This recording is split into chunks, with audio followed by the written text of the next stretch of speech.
All right, definitely a Monday where you can overreact a lot. It's Orange Bloods Live. I'm Chad Hastings jumping in for Jeff Ketchum. Our man is moving, getting those boxes moved, but also trying to get the power on. Y'all know how that is, right? Trying to get everything hooked up. So I'm going to jump in for him, but you got the regulars here. You got Anwar Richardson and you got Alex Dunlap. We'll be overreacting to a lot of it. Gentlemen, good morning. Big weekend for Texas. Obviously, we're going to talk about 11 guys getting drafted, which is an all-time record. But also, I guess maybe we should start with the clock ticking because we come in here on a 29th on the Monday. The portal window, Anwar, technically closes tomorrow. So if Texas is going to make moves in the portal, their selection group could be officially determined tomorrow sometime, correct? Yeah, so what it boils down to is if you're a guy that wants to enter the portal, tomorrow's your deadline. That's it. Now, you can still commit after the deadline is there. So it's not like you can't sign someone on May 1st or May 2nd. Someone can't commit to you there. But tomorrow's the day. Like, this is, if a guy's on the fence, Chad, he's got to make it happen. By tomorrow. And so, right now, Texas knows from a talent pool perspective what's out there. They could see if there's any last minute decisions, at this point. But, for the most part, I feel like most of the horses are in the barn. You may have one or two guys that do something, but as far as some impact players, we don't know. So that's what we got to wait for. And Chad, we're waiting on it, to see what happens with Dominic Williams. There's other guys who are currently in that Texas is monitoring at this moment. Tario Davis is another one. And those guys, you got to expect that they're going to be making decisions too. Again, they're already in the portal. It's just those are the guys that Texas are heavily in on. Yeah. And real quick, we got chats already rolling in. Vivek saying, did any Michigan guys enter the portal? Also movement on Davis from Arizona. Vivek will definitely get to Davis. But, Alex, I think we got to start with Dominic Williams, and it's such a modern way of doing this. But I spent some time this weekend following at the RB coach on Twitter because that's the guy that put out the Four Seasons Lambeau video in Austin. He's the one that sent out the picture of dinner that we've showed everybody. He's the one that sent this picture of dinner in Austin. So this is a guy that, whatever you want to say, it's just a Wild West. It is. Yeah, what's even going on anymore? Is that VYs? Did they go to VY? Is that where they were at? I don't know. I've heard the VY. Is VY still? I guess they're still open. I'm not good enough guys to know. Like, I've not been in enough of these fancy rooms to be able to. Yeah, come on. More like I'm rich enough to know the difference between all these fancy restaurants. Are you kidding me? I can tell you if it was Red Lobster, Red Lobster or Torchy's Tacos or something. I'm not sure about the VY Steakhouse. So as we come out of the weekend, there were no additional pictures. If you're a Texas fan, remember there's two teams this weekend you had to worry about and be patient with. Missouri and LSU. He went to Missouri, but guys, I don't see any pictures of restaurants. I don't see any pictures of cars. I don't see any of that kind of stuff. And then we come out of the weekend with this tweet from at the RB coach. Almost that time to end this thing. 5 exclamation points, kids, if you need all 5. Dominic Williams, the commitment coming this week. Thank you to everyone that gave my guy a chance through this process. And the one thing I would tell everybody today is if there's another school to be thinking about. These guys get a 3% cut, 5% cut onward. Do you know how this works? Is it just like agents? Is it 3%? Because 3% is some of these NIL deals. Are they really doing all this hustling to go out and make $1,200 for the whole life of the? They're probably taking more than a 3% cut. Everybody's deal is different, Alex. And some people. They get the cut on the front end, back end. Some people like to get attached to someone and helps them with clients. Like, I don't know much about the RB coach. I don't know if that's what he does. Like, I don't know who this person is. I know about it works with trainers that way. I just don't know who this guy is. Just these types in general. It just makes me think about where what the exact role is, what the exact compensation is. It's all very fascinating to me. Alex, man. This is the Wild West, dude. Look at this chat. Some have been getting 20. Okay. Come on. 20 is a lot. You Fisher better be Met. one of these agents like Dave Mulligetta or something like that works at Athletes First. Yeah. If you're going to be able to be able to swing a stick to get you 20% of any of these college guys. Yeah, that might be a little silly. Vivek jumps back in. Chad, you don't see any picture of Missouri because they dropped a bag on him without the photos. Well, maybe. But there's none of that out there. Keep OU in mind, though, because he has a little brother that's in the 27 class. I know that because his little brother got an offer from OU, and the RB coach and Dominic Williams wanted everybody to know that this weekend. I saw the video of the kid reacting. I saw the video of the kid telling his mom. I saw the video. I mean, all that was out there this weekend, but there wasn't anything additional with Missouri. I haven't seen anything on LSU yet, and I think that's today. How old is the brother? The brother's in the 27 class. So what's that, a junior this year? And so Dominic Williams does he have 1 or 2 more years? Wouldn't he be gone by then? I guess it doesn't matter. It's just kind of family legacy stuff. Yeah, right. But in terms of kind of where his focus was this weekend, maybe, and I guess, we could all think of it as would OU throw an offer to the brother Anwar to get the attention of Dominic Williams? That's been done plenty of times in recruiting where you throw an offer, doesn't even have to be a commitment. It just happened with Toya and his brother, Toya's little brother whenever he was in town, right? 2027, his little brother, Texas offered him. So it could be all that, but to me, Anwar, this still feels very Red River. It feels like those are the two schools that they're focused on because Missouri didn't get a lot of love over the weekend. That's my social media judgment coming out of the weekend. There's a lot of talking that you did there, Chad. Like there was a lot of Chad. You're over here like it's like the first 48. You're trying to put together everything. He's like, well, look here. That's very interesting. But you also though you got what's also in play today is that he's on a visit to LSU. Today. That's the thing that Jason had reported last week in the War Room with the visit. So basically, Jason had reported that he was supposed to visit Colorado. He decided to go ahead and scrap that trip. He decided to go to Missouri as well. And then he's supposed to be at LSU today, and then have a final decision by Wednesday of this week. There were some other schools in play. So it looks like it's really down to maybe an Oklahoma, Texas, Missouri. And then we have to see what comes out of the LSU deal. And, if you're LSU, I think the good part, Chad, if you're LSU, you probably already know what the NIL package is. Like you're the last one. So everybody can say, hey, listen, Oklahoma talked about this. Missouri talked about this. Texas talked about this. What do you got? What do you got for me? Right. And then, if you're LSU, it's a real simple process. Like, here you go. This is Baton Rouge. This is what we got for you money wise. You like it or not? And, and they can make their decision pretty quickly. So when Jason talked to him this past week on Thursday, he talked about the Texas visit. He said, quote, it was really good. I really appreciate the staff bringing me out here. The team was very family oriented, and that's what I look for in a program. He said from the message from the Texas coaches, he said they want me. I can see how badly they want me, and of course, I'm sure they can. If there ever was a coaching staff that was probably thirst trapping for someone who can play in the defensive tackle interior, is probably this staff at this moment. And then the last thing he said, I talked about visiting Texas and Oklahoma, and he said they're neck and neck at this moment. They're both very good programs. Both have what I look for. They're both family oriented. Both need interior defensive linemen, and both need to get that decision filled up. So that's what he had said. So again, it seemed like a Texas-Oklahoma thing, but in this world of NIL, we have to see what happens with Missouri and the LSU.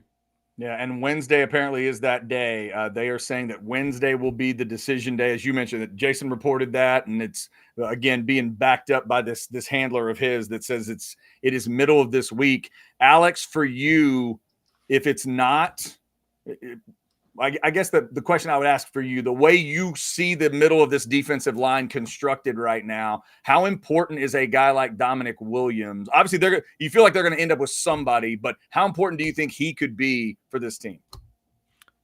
I mean, yeah, very important. It's like it goes back to the conversation we had last week in the modcast about me just being completely floored by the idea that this guy might want $1 million. I'm just like, what, but it's not.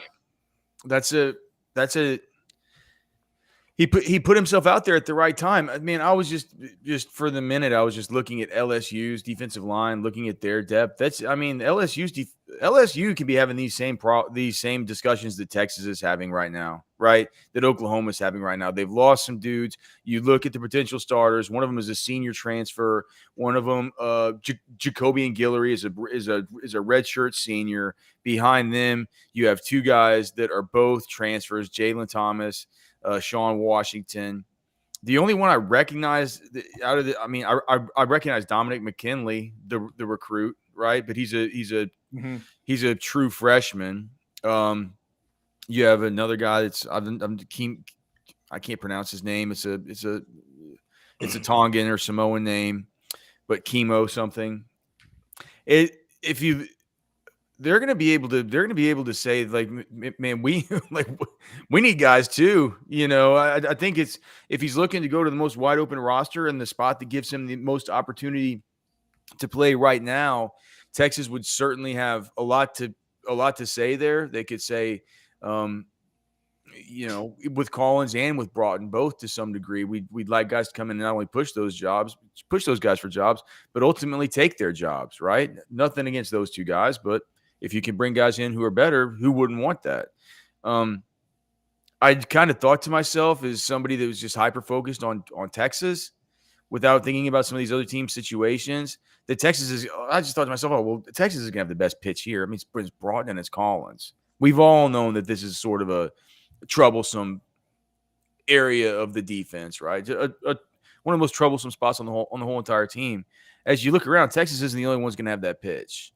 So they're going to need to come with something else, right? They're going to need to show off that, the players like it, or Sark's so cool, or it's a great family spot, or, whatever it is that appeals to the player. With Dominic Williams, I'm not sure what appeals to him.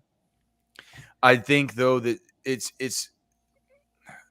when we talk about Norton, right? And so Norton is already on board. He's already in the boat. And for him, his pathway to getting playing time is easier than it would be for Dominic Williams. Not to say Dominic Williams couldn't get playing time. He would immediately get playing time. He would be a 1B to Alfred Collins at the absolute worst. But for Norton, it's a little bit of an easier pitch because it's Brent Broughton that plays at the nose tackle. That guy played 87% of his snaps at nose during the two games that I watched last year at Arizona versus the two Texas common opponents, Oklahoma and Washington. So he's going to be wanting to play the nose or the one shade, right? Now, you look at Dominic Williams, what he played last year. He was a 3-4 defensive end. Now, he was an oversized 3-4 defensive end, and I don't think he wants to say he's a two-gapping 3-4 defensive end, but he was a good player that made good plays. I've talked about it before. He had a really nice pressure against Kelvin Banks last year, right? And I just watched one half of the Texas game, and he's already got like a pressure on Kelvin Banks, a run stuff. One full tackle, one assisted tackle. So a guy who's plenty productive he's playing out of position. Like, he was playing out of position for those guys. They had to move him outside for, I was reading up about it, but there was something that happened with them, some lack of depth somewhere. But they're like, dude, well, look how big he is and look how he moves. Like, it's actually good. It's actually kind of a feather in his cap that he's been able to do this, but it isn't optimal. He should play 3 technique.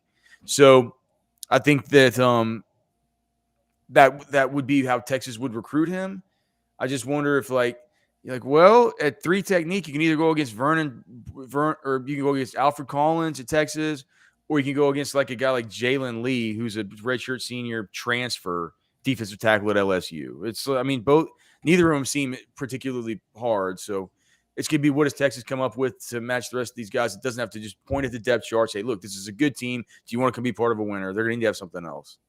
By the way, we need to reiterate to Sandman again. Sandman, this is not how Super Chats work. Not at all. This is not, we cannot get this money to Dominic Williams. We cannot take any of this money. That's not money. That is not how it works. So you can put all the 9s you want in there. But again, not how that works. And to this person, throwing in a little OU joke, OU still using dial-up. Hey, Catch would kill for some dial-up right now. Yeah, Catch, that's a good point. Catch would love to hear that old school dial-up sound. Somebody else says all OU offers is Golden Corral and Sonic gift cards to him. Mark, I don't know if that's all they could offer, but just saying. Is Sonic from Oklahoma City? Do I have that right? I don't know the origin city of Sonic. Okay, maybe that's what it is. Maybe that's why they're throwing in. I'll look it up. I think that's right. Little Sonic reference. Vivek says the DT is not worth it if it places insane demands on Texas. It'll mess up our entire NIL structure. Kind of back to maybe what you were talking about, Alex. I get the idea of NIL structure, but like at this point, Anwar, Alex just kind of laid it out from a football standpoint. But this is not something I always say to Texas and to Texas fans, sometimes you just got to be Texas. I feel like this is one of those moments where the sword cannot stay in the sheath here. You need to start swinging it. You need to remind this kid exactly who you are. Yeah, I think if you're Texas and you feel like you're only 1 or 2 players away from, getting back, not only being in the playoffs, but, competing for a national championship, and you came that close, and that's the person you feel like, hey, we're 1 player away, and that does it for us, then yeah, you go ahead and you are Texas, and you go ahead and you get the guy, and you bring him in, and you worry about everything else afterwards. But I think Sark has built up something really good. He says he really likes this team. He said a lot of glowing things about it.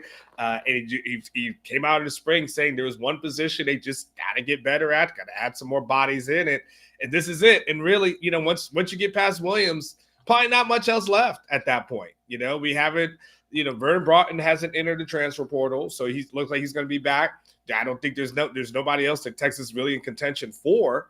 So this is probably it. Like this is the guy. So you're right. Like the thing about Texas is that they've always been a little bit cautious about trying to overbid.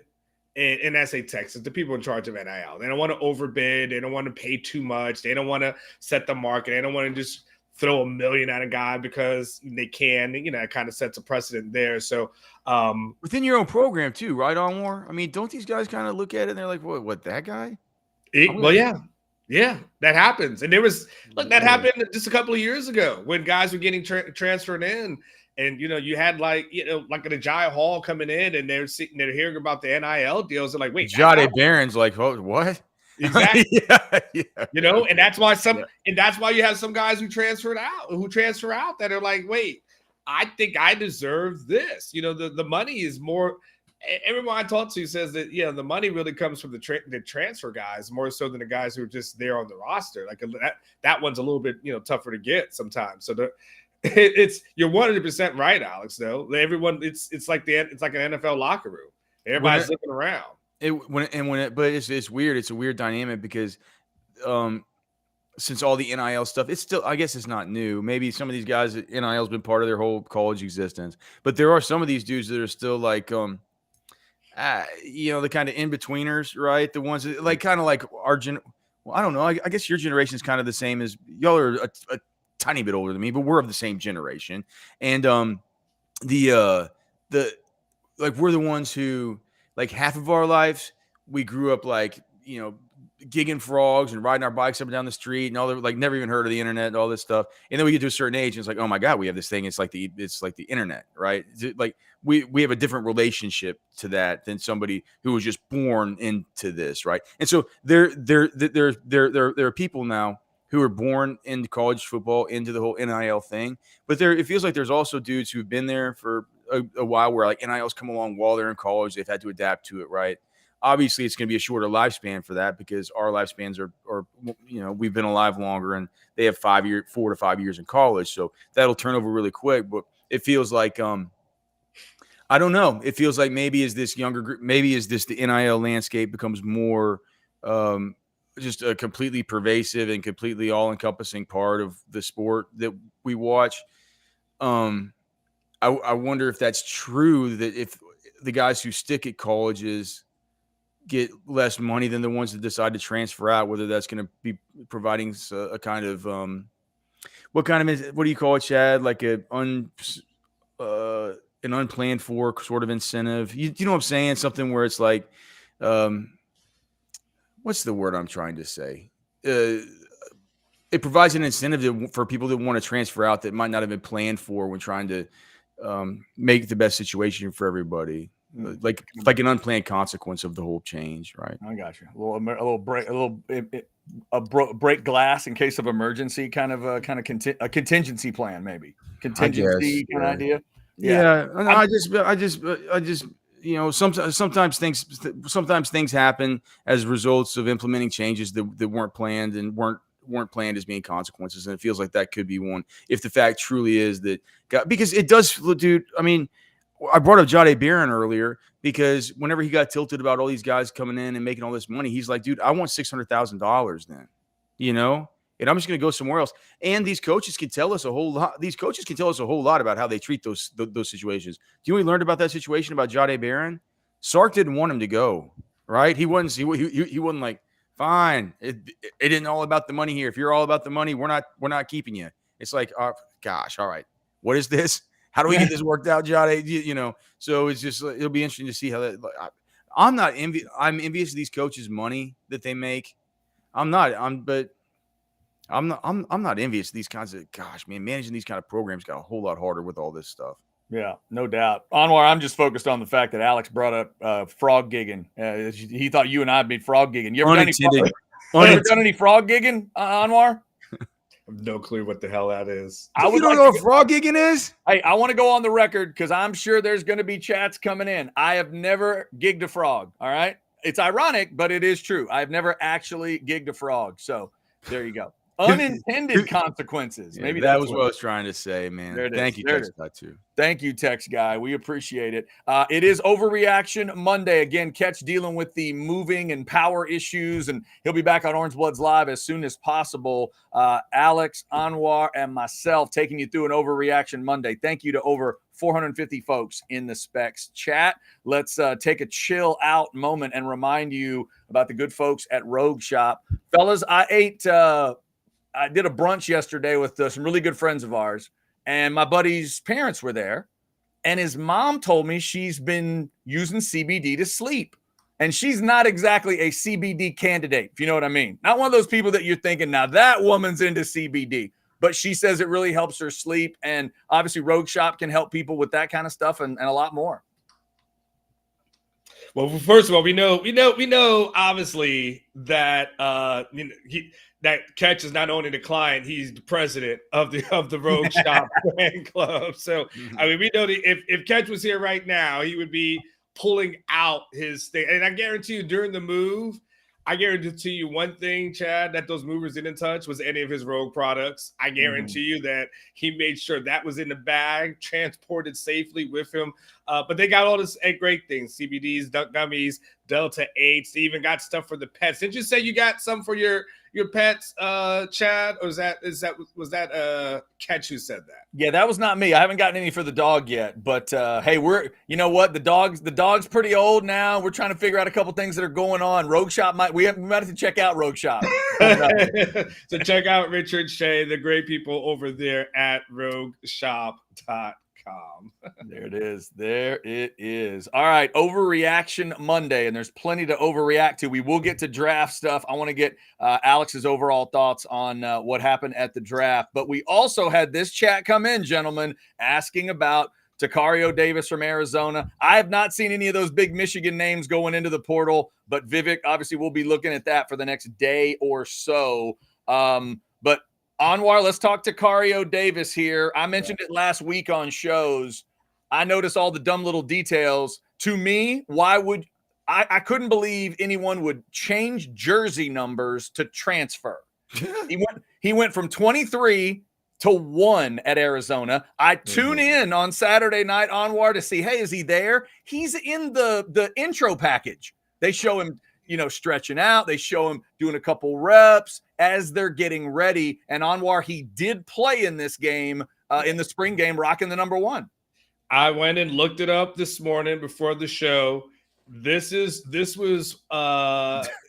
him wearing number 1. And here was the caption from Tucson.com where I got this from. Hey, cornerback Tario Davis seems just as engaged as his UA teammates, including his fellow DBs there during Arizona spring game at Arizona Stadium.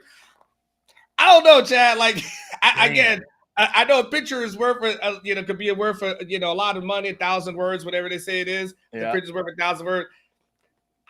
If that guy is leaving, Chad, that's one of the most cold-hearted things, cold-blooded things I think I've seen an athlete do in a really long time, which is to go through the spring game, hang out with your boys, hang out with your brothers, and then at the end of the day, you're just going to go and get in the portal. Like, it doesn't hard sell for me there, Chad.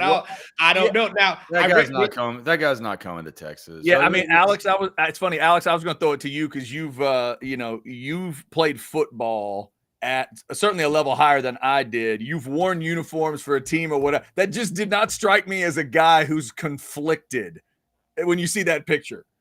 Well, like I said, it's a new time now. These guys, I mean, they gotta at some point, some of these guys are gonna.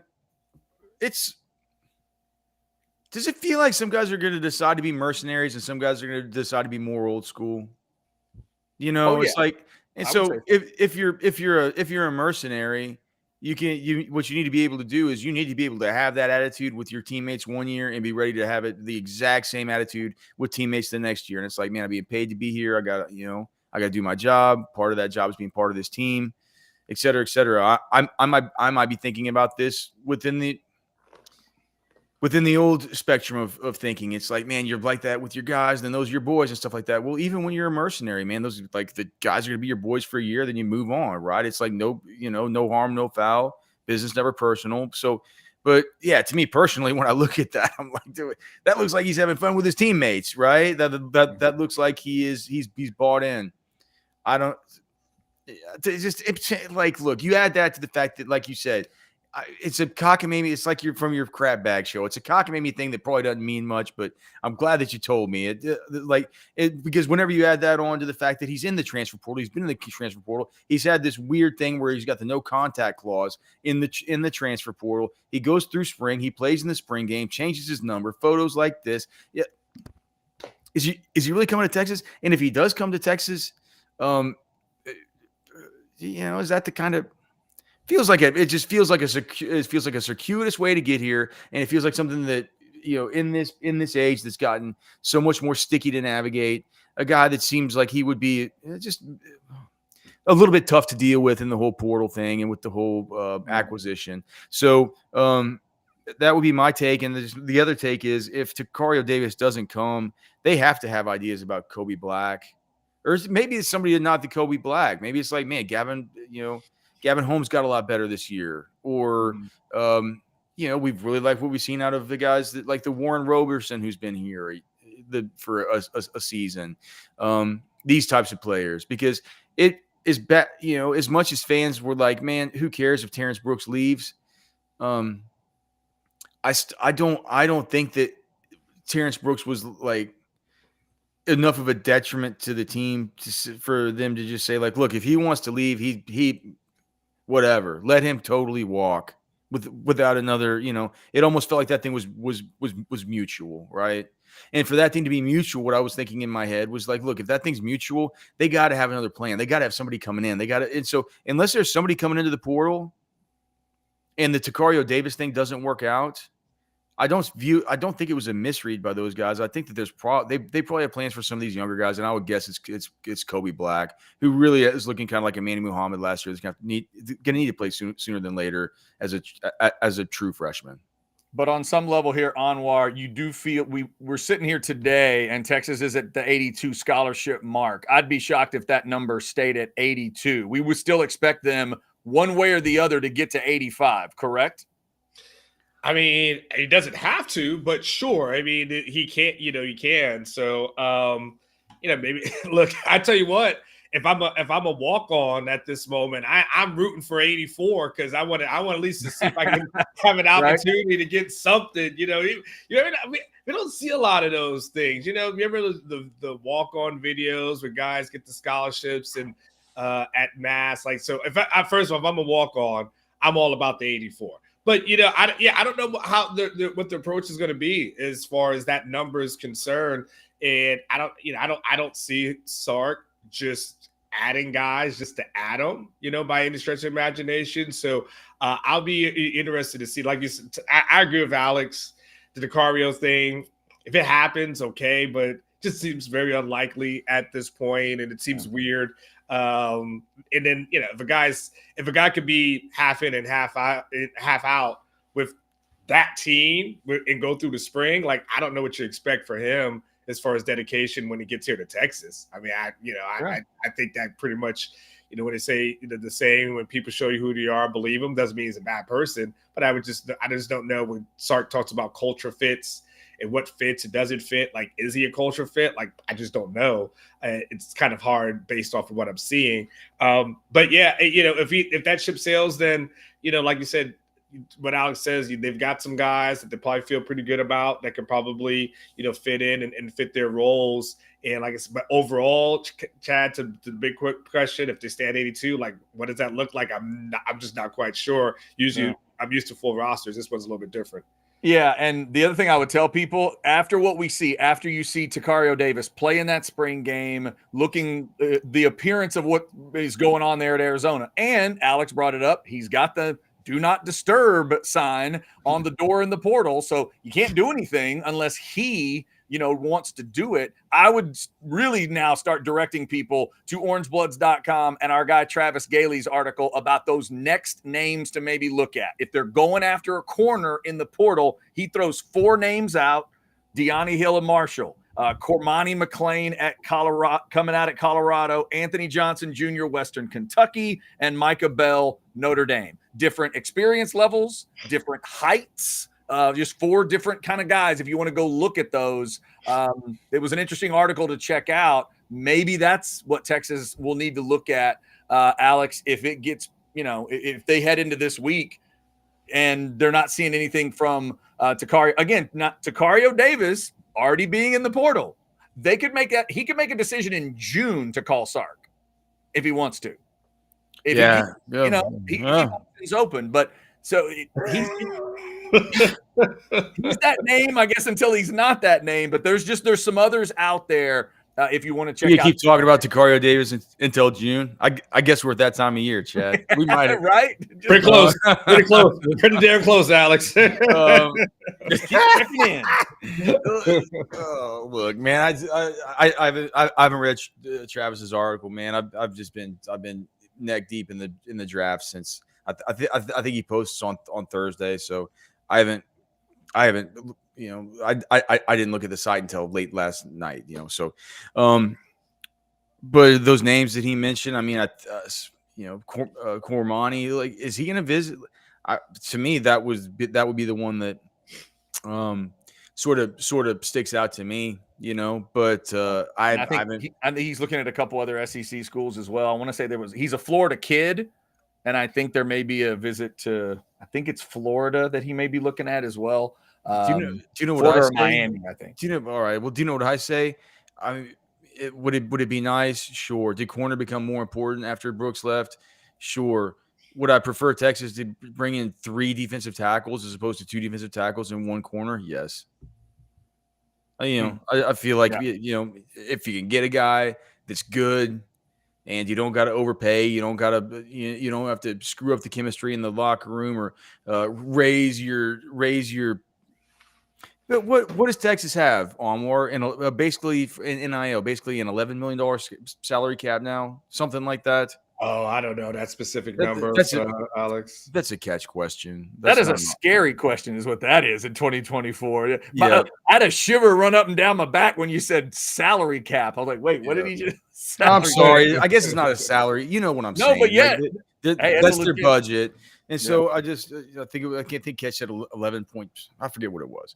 But if you figure, man, if you got to start talking about things in those sorts of terms, like you can't go out and do anything for a corner that could piss some, like, just the Kobe Blacks of the world, man. If they're happy right now, I would not bring in a corner and give them a bunch of money and make Kobe Black after his sophomore season say, like, hey, dude, why you paid this guy this much money back there? Like, it's a whole, like I said, it's a whole weird new bunch of circumstances. I think that things are dire enough with the defensive line to where I think the team would just understand. Certainly the linebackers, the safeties, these second and third level dudes in run support, right? The edge guys, they wouldn't be as pissed off about one of these defensive linemen getting paid a little bit of money because they know that that's going to make them better. It's going to help them look better, right? They're like, we can see as a defense, we really need this. We can understand the circumstance, right? It's not as dire a circumstances because corner with if Texas right now had a defensive tackle of Kobe Black's pedigree, right? Mm-hmm. And he was a true freshman. Let's say Alex January was good at defensive tackle as Kobe Black is at corner. We wouldn't be having nearly the discussion that we are about worrying about the depth of the defensive line. By the way, one of our chatters jumps in. Alex says 12 to 15 mil, according to Jareth in the chat. So Texas continues. That's inflation, I guess. My right. God, from 11 to 15. Jeez. Again, got to get in the portal by the 30th. You can come out of the portal whenever you want, but you got to get into the portal in this window. That's what the next couple of days are going to be about. So keep your eyes peeled for, and again, Tario Davis is already there, but keep your eyes peeled for stories maybe on him. And then Wednesday's the big day. Dominic Williams, according to his people, and he's going to make the decision on Wednesday. LSU today. And right now it feels like there's Texas and there's Oklahoma, and then Missouri and LSU are trying to keep up with that. But LSU having a word today will be interesting. So keep your eyes peeled for Dominic Williams. Thanks to everybody for jumping in the Specs chat. Let's take a breath and let Specs tell you about what they can do for you. Thanks to them for being a great partner around here. Here's Lisa. Specs same-day delivery can save the day with our Specs app or online shopping. From world-class wines to hard-to-find spirits and craft beers to gourmet foods, delicious snacks, and spectacular sweets. It's Specs. Cheers to savings. All right, an overreaction Monday, and boy, will there be lots of overreactions, understandably so, from Longhorn fans about this draft that we just saw over the weekend. Alex, you've obviously covered the draft from every angle as always. The questions leading up were about, hey, could it be 7 guys? Could it be 8? Could it be a new record for a 7-round draft? And it ends up being every damn guy that went to Indianapolis. You guys went and got to check out the combine, and then you get to go check out the draft. Every single – we're not chasing a bunch of crazy – undrafted free agent stories today because all 11 of these guys got drafted by the time the 6th round was done. Didn't even have to wait for irrelevancy at the end. Mm-hmm. Give me an overall thought, Alex, just from your job perspective, but also, man, this is your team as well. What are you feeling today with 11 guys getting drafted?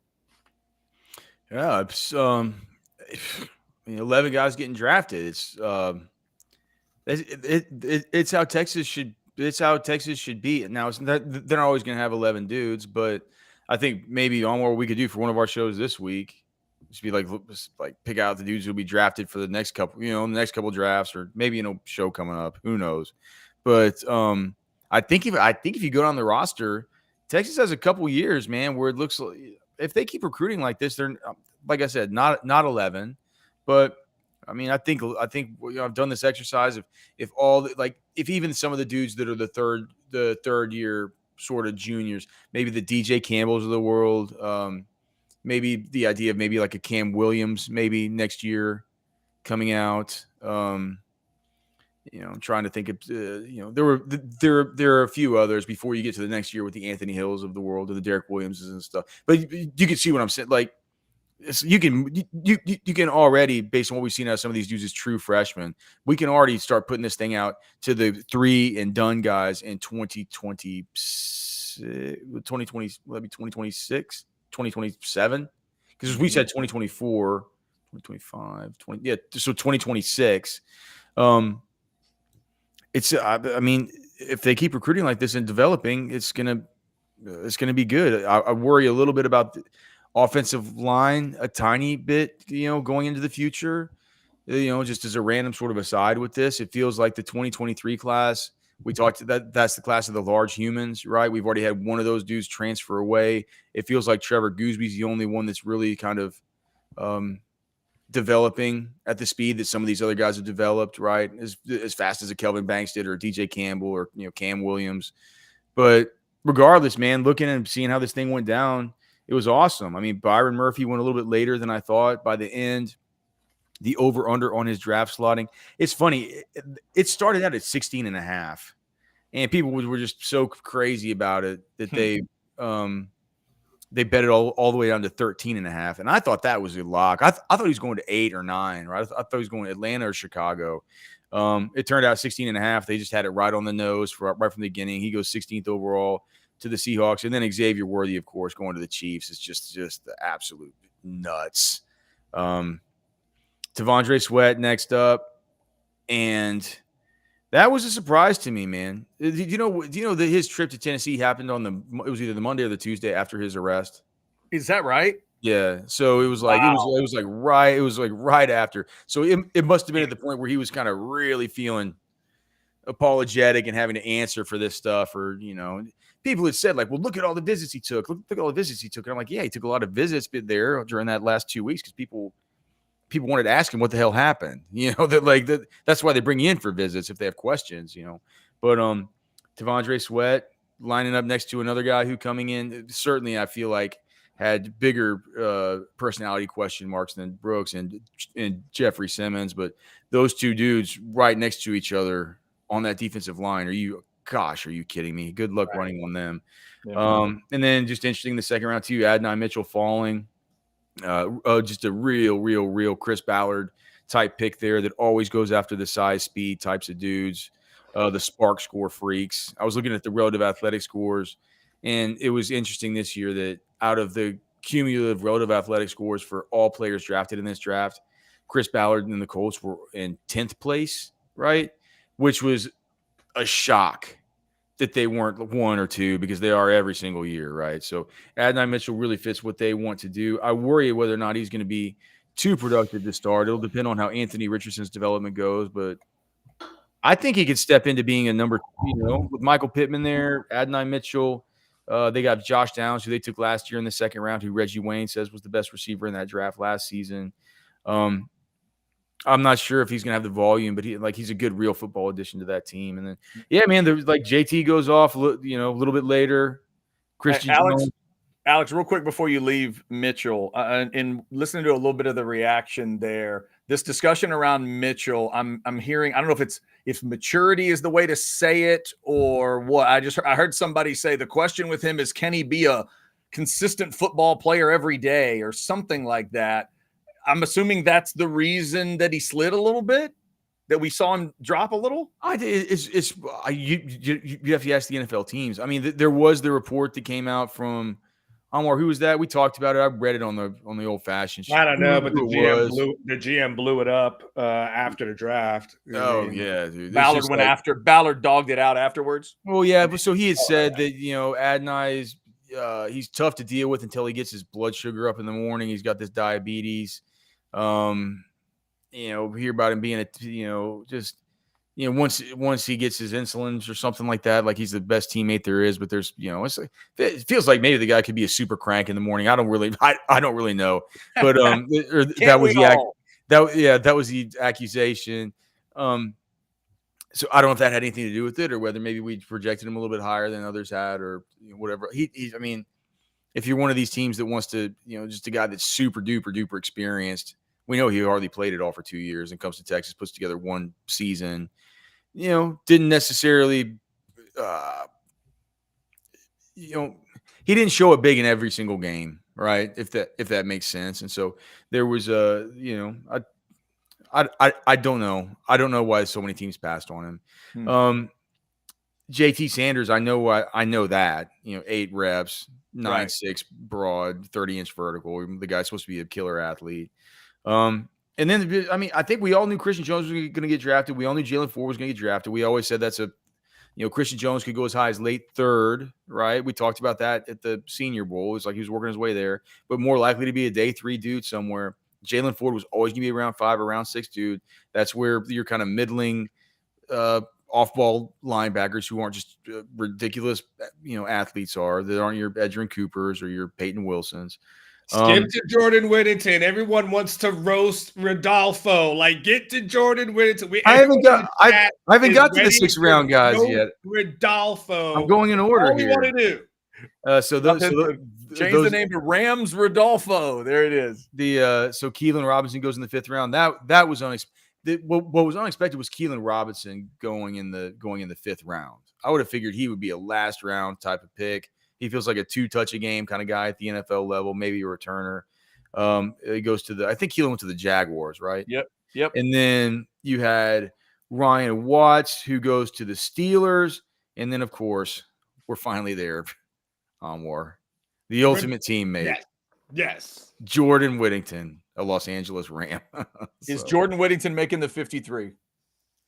I think. Let me look at who do they. So they have Puka, they have Cooper Kupp, they have Demarcus Robinson, they have Tutu Atwell. Hold on, who else?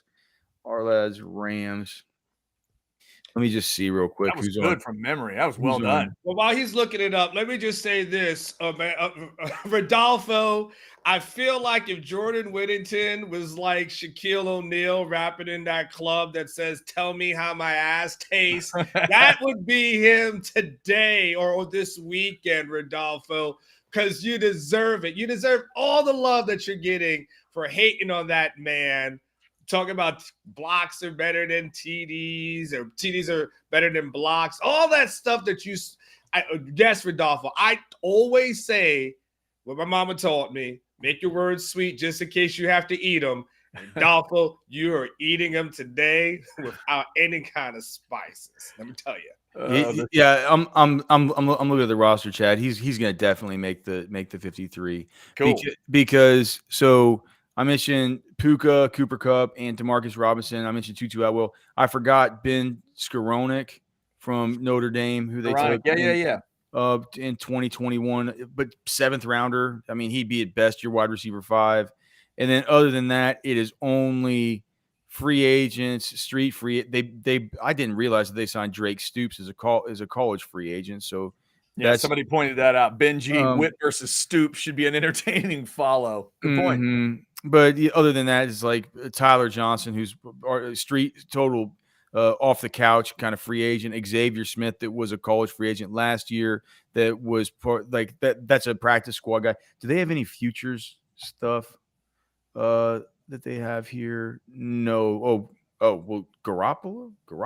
I almost forgot the whole Garoppolo Rams thing. Wow. Okay. I did too. Okay. So yeah, dude, I don't think I'm missing anything here. He's going to make the team unless they make some kind of, post June 1, big signing as somebody, which could happen. But I think it looks good for him, dude. Oh, Chad, I got an overreaction for you. Yeah. I got overreaction. In the glow of everything that went well over the weekend, and I think Longhorn fans were able to enjoy that on Thursday, enjoy that on Friday, enjoy that on Saturday. But here's my overreaction on a Monday to just a little bit, is that Texas is going to have, when we start talking about the draft, they've got to start producing DBs that go high in the draft, specifically from the cornerback position, because we just have not seen that enough throughout the years. And I think that's like the next frontier. When I went through the list and I started going down through it. In fact, can I put this? Maybe I'm going to put this on the screen, because I did a screenshot for you. I did a screenshot of something I actually made a note in my column from this Sunday. And I'm going to just allow me to put this on the screen, right? Mm-hmm. So, but the last time we talked about a defensive back from Texas being drafted in the 1st round was 2013, Kenny Vaccaro.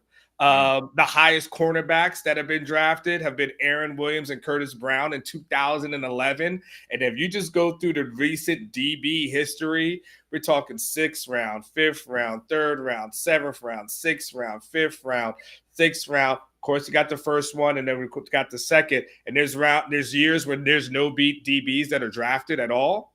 So that's just for me the next step. Everything's going good. It's not to take away the gloat or anything, but I'm just saying, like, hey, going forward, there's got to be more. If you want to be DBU again, they've got to start producing more NFL high draftable 1st and 2nd round guys. Yeah, that's fair. That is absolutely fair. But on the positive side, Anwar, I thought the Sunday Pulpit made a really interesting point. We've been watching. We are, what is it today? 63 days until Texas is officially an SEC team, and everybody knows it's not something you want to go into lightly. It's not something you want to go into unprepared.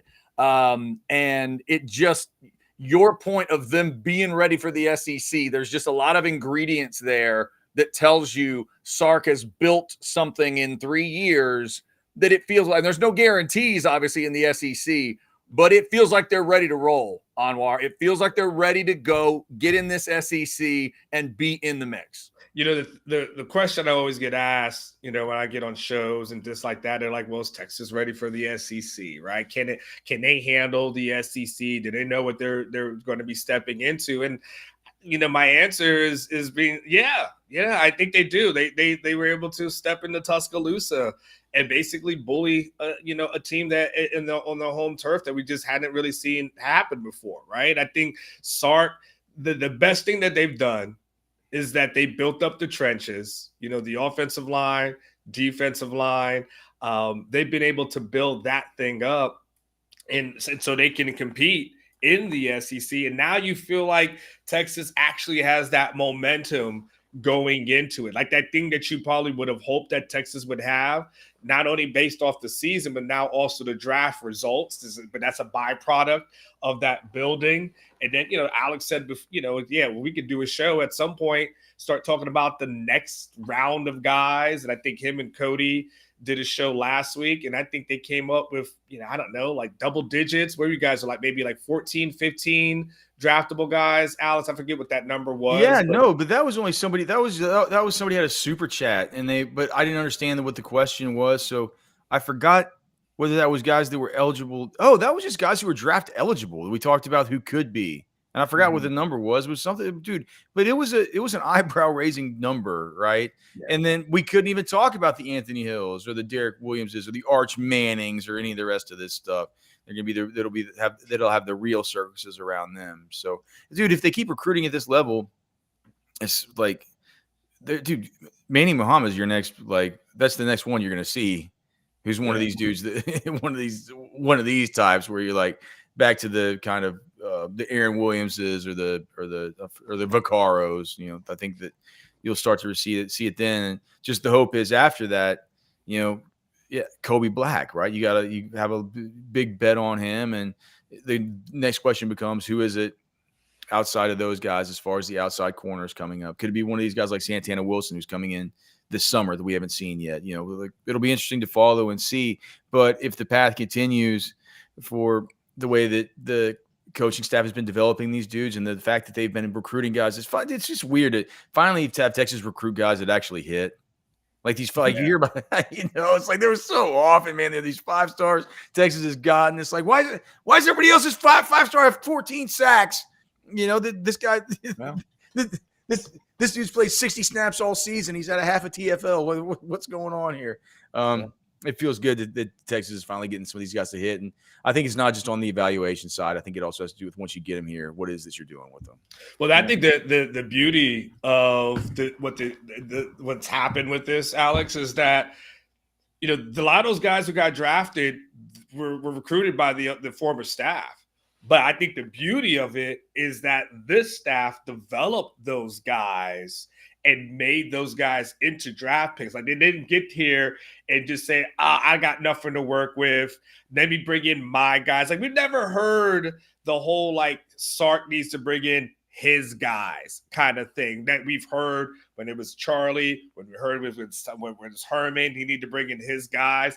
Sark basically got here, had a roster, and said, all right, I'm not going to complain about it. I'll just work with it.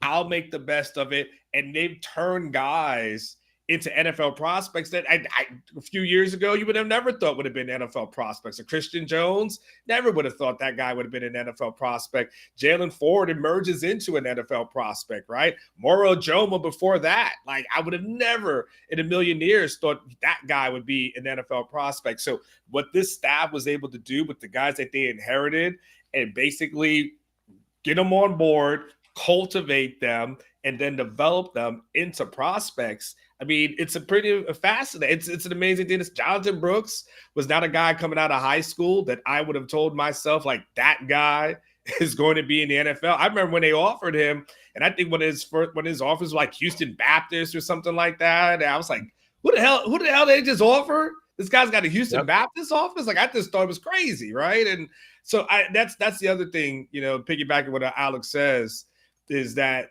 they're hitting. And I think the beauty of what Sark was able to do is he hit on guys that he didn't recruit, but that they embraced and they developed. That's a great point, Anwar, because that's how you get to 11. I mean, you know, they weren't at the absolute tip top, but they were second among all teams, had more players drafted than, you know, Bama and LSU and some other teams you could look at.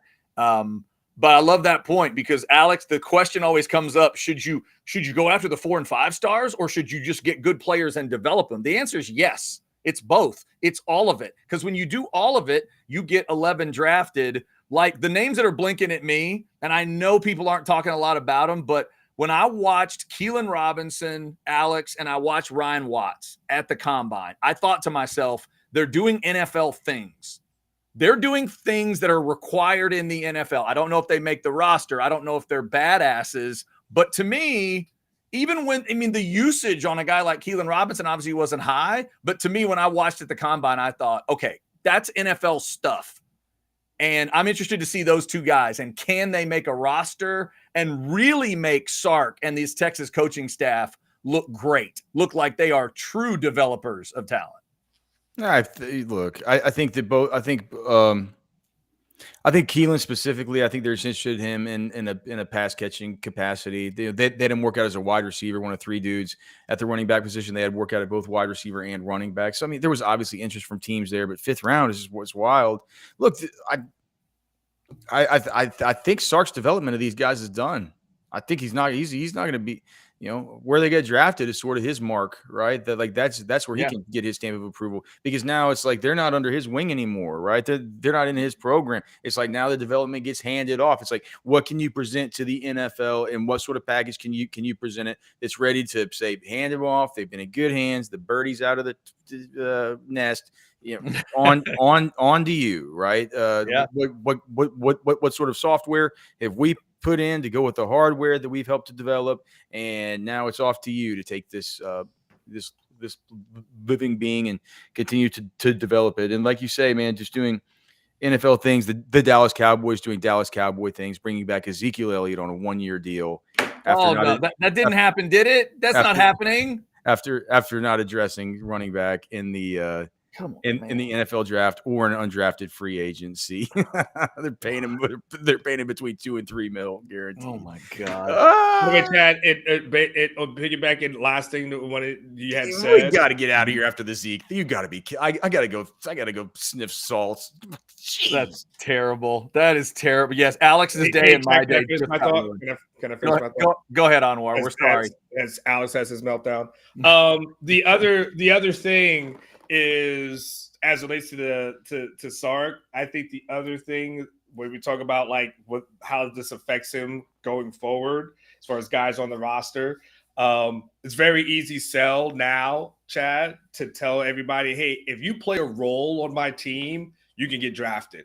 Oh, you don't have to be a star. That's great. You can be a star, you get drafted, but guess what? If you're Jordan Whittington and you play a role on my team, you can get drafted. If you're Keelan Robinson and you play a role on my team, you can get drafted. If you're Roschon Johnson and you're a backup running back, guess what? You could be a 4th round pick. So now all of a sudden, I think it's easier to sell to guys, hey, as long as you're a part of this team and you contribute, you still have an opportunity to go pro.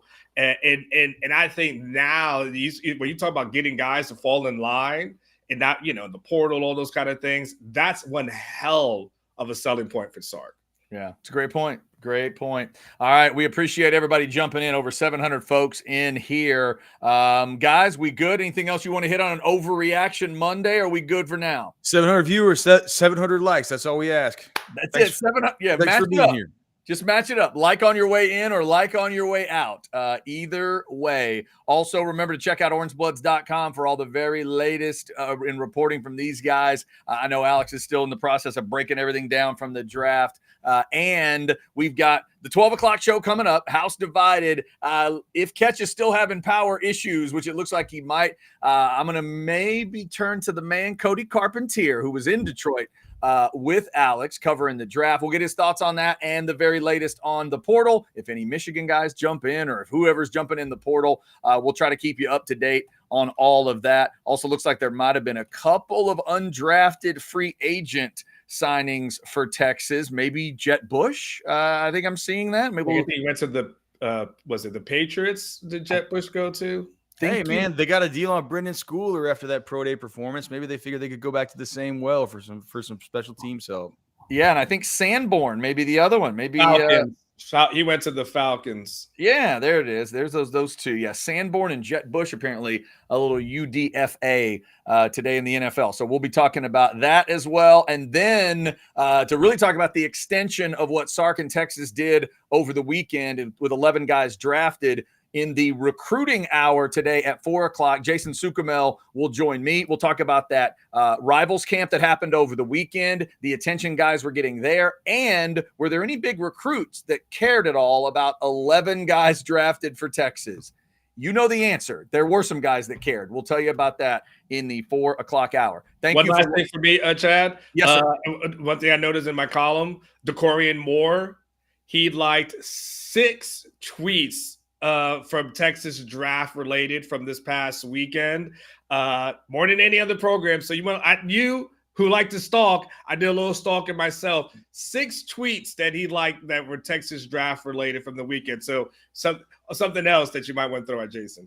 You mean it's not normal that a commit to LSU retweets 6 different things from the Longhorn draft? That's not normal? Is that an everyday? Maybe in 2024 it is.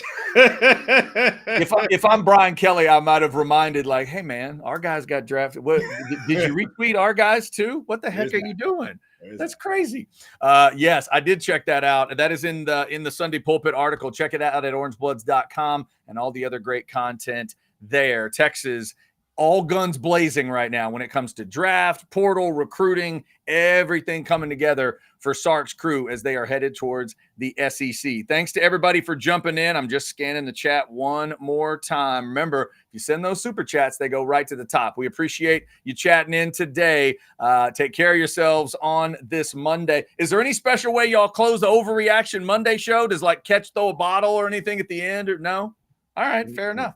Overreaction Monday. Hopefully Ketch will be back next Monday, and we hope everybody's getting their power turned on today. This is Orange Bloods Live. Y'all